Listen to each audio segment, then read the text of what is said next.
adalah qut, adalah makanan pokok, adalah makanan ruhani yang bergizi, yang mengenyangkan, li'ailati qulubil mustami'in, bagi hatinya orang-orang yang masih butuh asupan ruhani, al-mustami'in, yang mendengarkan petunjuk guru itu. Walaisa laka, dan tidaklah bagimu, minha, dari ucapan-ucapan, irsyadat-irsyadat, penjelasan-penjelasan para guru, para masyayikh, para murabbi, illa ma anta lahu akil, kecuali apa yang sanggup kamu makan.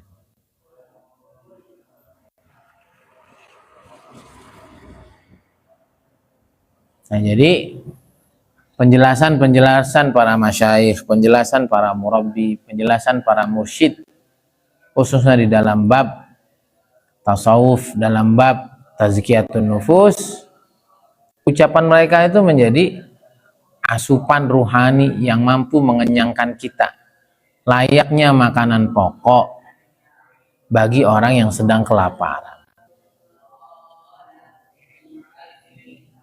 Ya, dan setiap orang itu akan melahap, setiap orang akan memahami sesuai dengan kemampuannya masing-masing.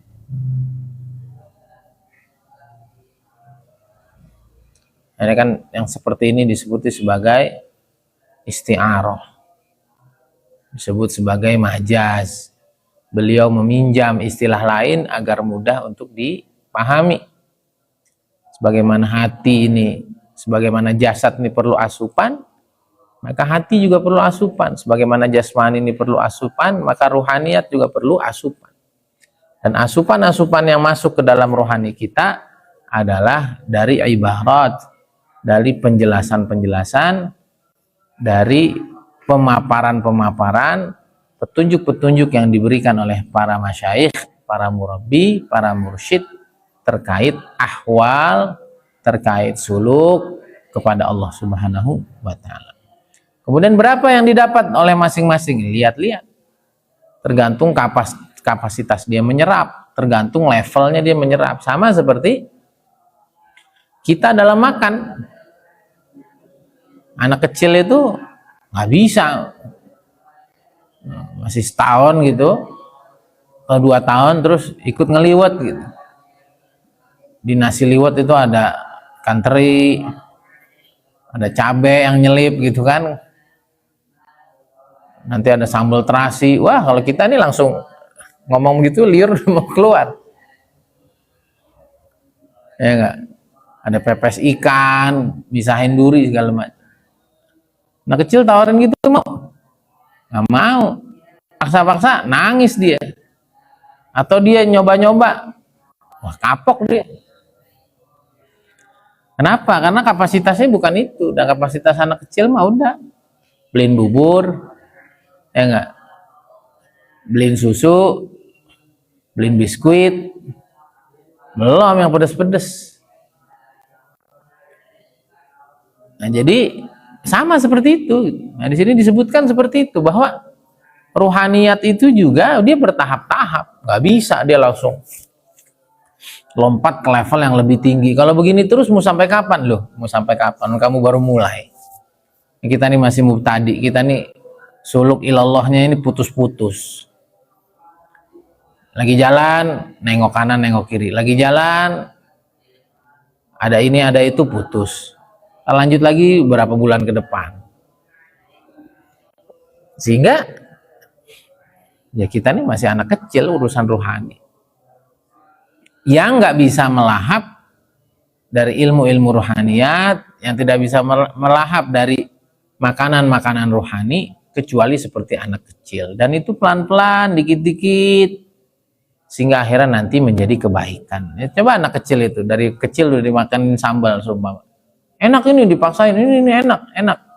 Ujungnya mungkin ini jadi trauma itu.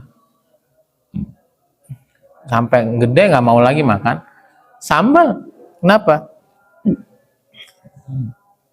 Karena dikasih sesuatu yang belum waktunya. Nah, begitu juga seseorang dengan asupan-asupan rohani, dengan makanan-makanan rohani, kalau belum porsinya dipaksakan, kalau belum waktunya dipaksakan, tidak sesuai kapasitasnya dipaksakan, maka nanti bukan jadi kebaikan, malah jadi keburukan. Maka kata beliau di sini, kita ini adalah orang-orang fakir di hadapan guru-guru kita, sampai nanti iman kita betul-betul sempurna, keadaan kita betul-betul lempeng, betul-betul stabil. Kalau sudah gitu, barulah kita ini bisa mandiri dengan tanpa asupan-asupan dari guru. Gimana cirinya? Cirinya itu nanti dalam segala hal, dalam segala keadaan, dimanapun berada, ya'khudhunan nasib min kulli syai'. Selalu aja mendapati Allah, selalu saja merasa dekat sama Allah, selalu saja mendapat ilmu dari Allah dalam segala keadaan. Dan gak berkurang sama sekali keadaan mereka, tawajuh mereka sama Allah. Kenapa? Karena mereka paham tentang Allah dalam segala sesuatu yang mereka hadapi. Kalau kita kan nggak ada duit, ya, agak lapang tuh dada tuh, nggak ada, gimana? Ada masalah, hati sempit. Nggak ada masalah, seneng. Kan masih jauh sekali gitu. Kalau sudah bisa mendapati Allah, paham tentang Allah dalam segala waktu, keadaan, tempat, ini orang ini sudah dekat dengan Allah. Dia bisa memberikan pengajaran-pengajaran, pelurusan-pelurusan di tengah umat. Nah, kalau belum, ya kayak kita ini apa-apanya masih karena suasana, karena keadaan masih jauh. Maka jangan pernah lepas dari guru-guru kita, karena dengan bimbingan mereka lah, dengan irsyadat dari mereka lah, kita nanti akan sampai kepada titik-titik di mana sudah Allah saja dalam segala keadaan, waktu, dan tempat. Kalau belum, itu tadi harus senantiasa mendengar dari mereka, senantiasa mendengar arahan mereka. Itu juga dari arahan mereka yang sangat tinggi. Karena para ulama yang seperti kemarin dibilang, mereka akan berbicara dengan bahasanya mubtadiin, mutawassitin, dan juga muntahin. Kita yang mana? Kalau kita kelasnya mubtadi, ya udah, apa yang disampaikan syekh itu kita dengar. Nanti ada level muntahin, syekh ngomong apa dia paham apa. Udah, jangan gangguin orang. Setiap orang punya levelnya masing-masing. Iya. Nah, kalau masih dalam pemeliharaan guru, masih dalam irsyadat guru, udah nggak mau dengerin, orang ini akan jauh sejauh-jauhnya dari jalan yang Allah ridhoi. Sama lah anak kecil, dia belum ngerti pilihan makanan, ya. Dia belum ngerti pilihan makanan, maka diajarin itu makanan prasmanan, nggak ada yang ngebimbing dia. Ambil sini, nggak pedes, cuman karena ada mericanya, pedesnya di dalam, kayak enak aja, kayak enak, atau mules. Ada lagi makanan yang lain, ya nggak pedes, nggak apa gitu. Cuman kalau kebanyakan nih bisa overdosis, bisa menimbulkan masalah. Apa contohnya? Jengkol. Ada orang namanya kejengkolan, ya, air kakinya susah jalan segala macam. Nggak bisa. Jadi kalau kita nih belum ngerti mana yang baik, mana yang belum baik, maka jangan sok-sokan untuk kita lepas dari orang-orang yang dengan sebab mereka kita kenal Allah. Jangan sok-sokan. Jangan sok-sokan. Ya. Nah, itulah makanya kita ngaji terus kitab. Kita ngaji terus kepada para ulama. Agar ini bagus ini ucapan Sayyidina Ali. Ini ngaji terus kitab. Kita ngaji terus kepada para ulama. Agar ini bagus ini ucapan Sayyidina Ali. Ini ulang-ulang terus jadikan prinsip hidup. Apa kata Sayyidina Ali? Kun indallahi khairan nas. Jadilah di hadapan Allah tuh menjadi manusia terbaik. Ini kalau kita ngejalanin ini udah cukup ini. sama Allah itu harus jadi manusia terbaik. Kalau nyuruh duha, kita orang pertama duha. Kalau nyuruh kita baca Quran, terus udah begitu aja terus. Kalau nyuruh kita sedekah, kalau nyuruh kita jangan marah, kalau nyuruh kita sabar, kalau nyuruh kita minta tolong dengan sabar dan sholat, Allah nyuruh kita jangan maksiat. Lakuin semua yang Allah perintah, jauhin semua yang Allah larang. Ada orang nggak ada orang. Coba hidup begitu. Kalau kita nih punya prinsip sama Allah yang terbaik, udah beres semuanya. Kita nih masalahnya kalau nggak ada orang, beda dengan ada orang. Bukan dilihat sama Allah apa enggak gitu. Yang kedua, ini tanemin dulu prinsip yang pertama. Kalau ini udah nanem, orang tahajud, orang nggak tahajud, orang puasa, orang nggak puasa, orang gibah, orang nggak gibah, nggak peduli. Pokoknya gitu. Saya mah pengen di mana Allah perintah saya ada di situ, di mana Allah larang saya nggak ada di situ. Kan begitu.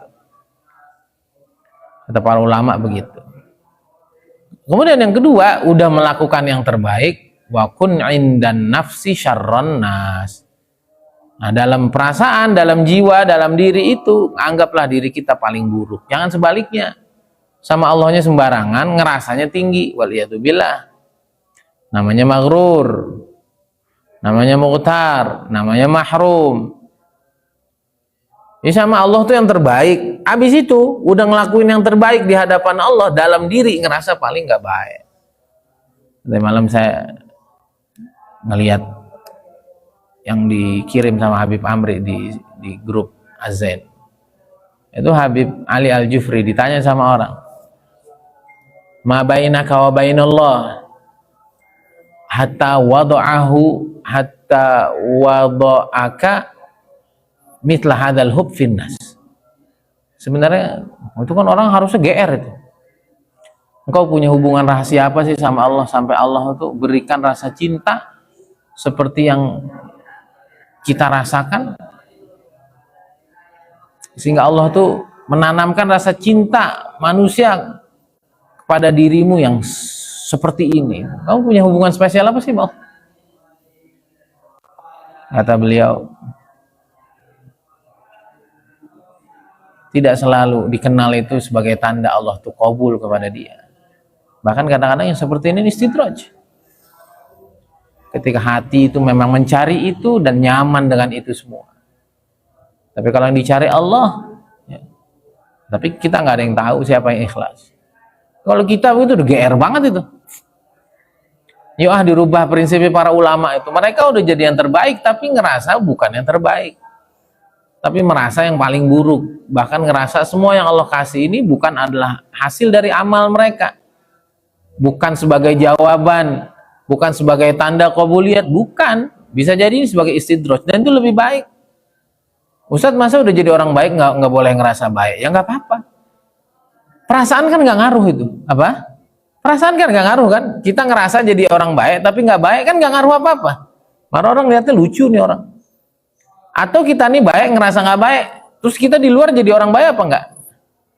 Kita orang baik, tapi ngerasanya kita nih buruk banget, jelek banget. Dalam kehidupan nyata kita ini tetap baik apa jadi buruk gara-gara perasaan kita? Kan tetap baik-baik saja. Justru itu yang mengamankan kita agar kita tidak terlihat sombong, kita tidak kena jebakannya syaitan, agar kita terus melengkapi diri, kita terus menyempurnakan diri, kita terus menintrospeksi diri, kita terus melakukan islah dalam diri. Kalau udah merasa hebat kan repot.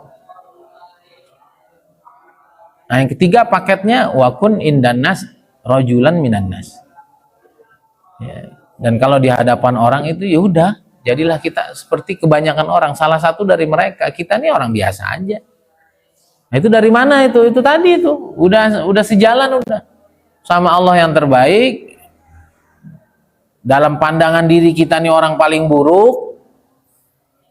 Sehingga nggak ngeremehin orang, sehingga islah terus, perbaikan diri terus, belajar terus, nunduk terus. Kalau udah begitu, pasti kan kita jadi orang biasa di tengah orang. Coba kebanyakan orang gimana? Sama Allah sembarangan, ngegampangin, ada nggak apa-apa, Allah Maha Pengampun, ada nggak apa-apa. Giliran cerita tentang diri, waduh, saya ini, waduh, Bukan cerita orang, kadang-kadang cerita diri sendiri kita. Yang ketiga, akhirnya kita merasa pongkah, kita merasa lebih di hadapan orang lain. Yuk dibalikin.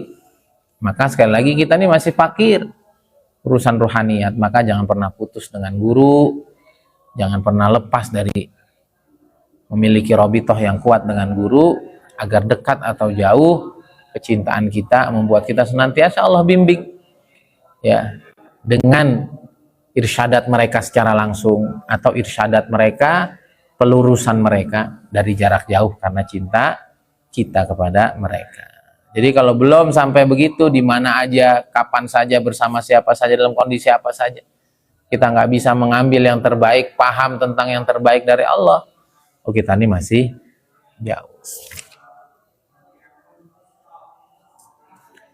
Nah ini maka kata beliau nih terakhir,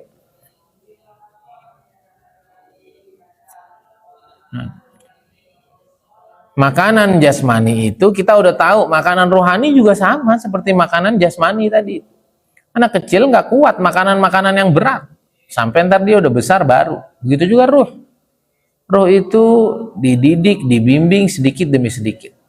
Yang pertama, ruh itu makanannya apa? Zikrul lisan. Jadi jangan nggak zikir itu, nggak apa-apa, sholawat dulu, istighfar dulu banyak-banyak. Kalau saya zikir ada rasa, biarin. Saya lisan kemana tapi hati. Kita kan kadang-kadang begitu tuh. Kalau ini aja belum beres, mau naik level, ini dulu.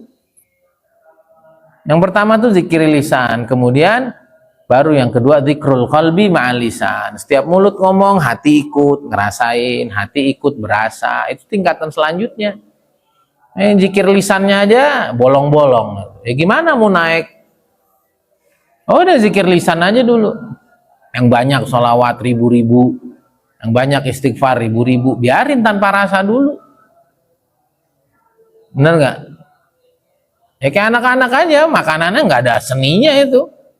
Tapi bagi mereka tuh mengenyangkan sampai nanti terbiasa, mulai mau yang ada rasa, mulai yang ada pedas, mulai yang ada hiasan-hiasannya, mulai macam-macam.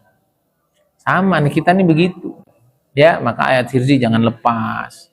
Baca Quran jangan lepas. Biarin ada rasa, nggak ada rasa. Kadang-kadang setan. Yang kedua itu baru zikir hati bersamaan dengan zikir lisan. Baru yang ketiga, zikir hati doang. Udah hatinya udah digerak aja, Allah, Allah, Allah, Allah, Allah, Allah. Kemudian yang keempat adalah zikir ruh. Apa itu? Mulai berpikir tentang alam semesta. Mulai berpikir tentang semua yang terjadi. Mulai berpikir tentang keagungan Allah, rahasia Allah. Kemudian yang terakhir, zikrus sir wa huwa an-nazrah, yaitu dengan merenungi, mentadaburi memahami secara mendalam tentang rahasia-rahasia yang ada di alam semesta, tentang rahasia-rahasia kehebatan Allah, kehebatan Rasulullah, kehebatan para ulianya, kehebatan Al-Qur'annya dan lain sebagainya. Jadi yang pertama itu udah sabar aja. Ya, kalau zikir belum ada rasa di hati, terus aja kan. Kadang-kadang kalau kita dengerin orang, apa tuh zikir banyak-banyak nggak ada rasa, ya mungkin orang baru sampai situ. Ya sama aja itu, ngapain tuh bayi itu makan bubur doang, kan nggak ada. Masalahnya makanan jasmani ini kelihatan, makanan rohani nggak kelihatan. Orang tahu step-stepnya. Yang tahu step-step akhirat adalah guru-guru kita. Maka udah biarin. Nah itu bahasanya begitu tuh, ada dalam satu ungkapan ulama dalam kitab Nafaisud Durar, saya baca, al-ghaflatu fi dzikr afdal min al-ghaflah 'ani dzikr. Begitu dulu tingkatan kita mah. Lalai dari zikir itu, lalai dalam zikir itu lebih baik daripada lalai dari zikir. Paham? Kita lagi zikir terus pikiran kemana-mana, tapi lisan ngucap, tangan bergerak. Itu lebih baik daripada nggak zikir sama sekali. Tapi jangan terus-terusan juga di level itu. Terus nanti setelah semakin banyak, mulai nanti ada rasa di hati. Mulai sambil ngucap itu hatinya diajakin untuk merasa, diajakin untuk memahami. Habis itu udah di mana-mana nanti hati sudah selalu ingat Allah Subhanahu wa taala. Ini gimana caranya? Sebenarnya caranya satu. Gimana itu? Ikut thariqat. Thariqat tiap hari itu ribu-ribu. Nah, kadang-kadang gitu kita kalau nggak ngerti tuh, zikir doang kagak ada rasanya. Ya, itu latihan. Sampai nanti zikir dan hati merasa. Sama lagi anak kecil tadi itu, makanannya nggak berasa dulu, yang penting kenyangin. Nggak ada variasinya. Tapi menyehatkan, itu dulu. Baru yang kedua apa? Tadi, mulai ada rasanya, baru ntar yang ketiga seperti Kiai Uzair. Nah, itu tingkatannya tuh setiap detak jantungnya tuh udah Allah, Allah, Allah, Allah, Allah, Allah, udah begitu. Ya, sama kayak Habib Umar juga udah pasti begitu. Nah, kalau Kiai Uzairan di mana? Jadi kayak di thariqat, ya, sampai jadi mursyid. Sampai jadi mursyid. Saya udah 2 kali nih Allah ingetin begini. Udah 2 kali nih. Kemarin di TKM tuh ada guru ngajarin suruh thariqat.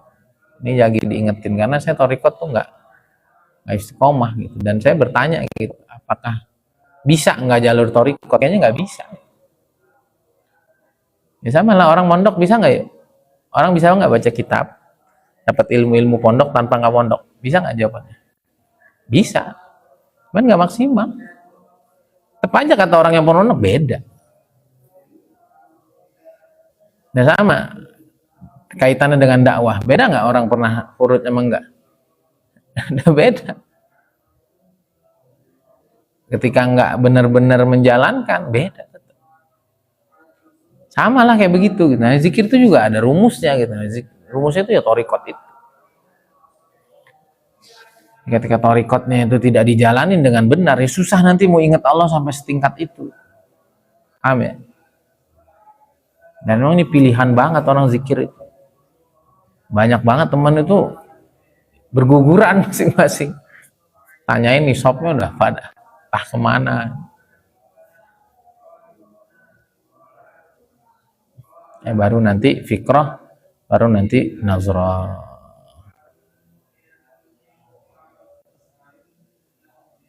Ya sama kan, anak kecil orang makan juga begitu kan, dulu disuapin, dulu dimasakin, dulu diapain, sampai ntar udah gede dia udah nggak perlu disuapin lagi. Kenapa? Dia udah tahu nyari makan di mana, dia udah tahu gimana cara masak, dia udah tahu mana yang masak. Sama ruhaniyat juga begitu. Semoga Allah Ta'ala begitu. Semoga Allah Ta'ala terus, Allah bimbing kita terus, dan kita sadar kalau lagi dibimbing Allah. Kita sadar ada isyarat-isyarat Allah. Penyesalan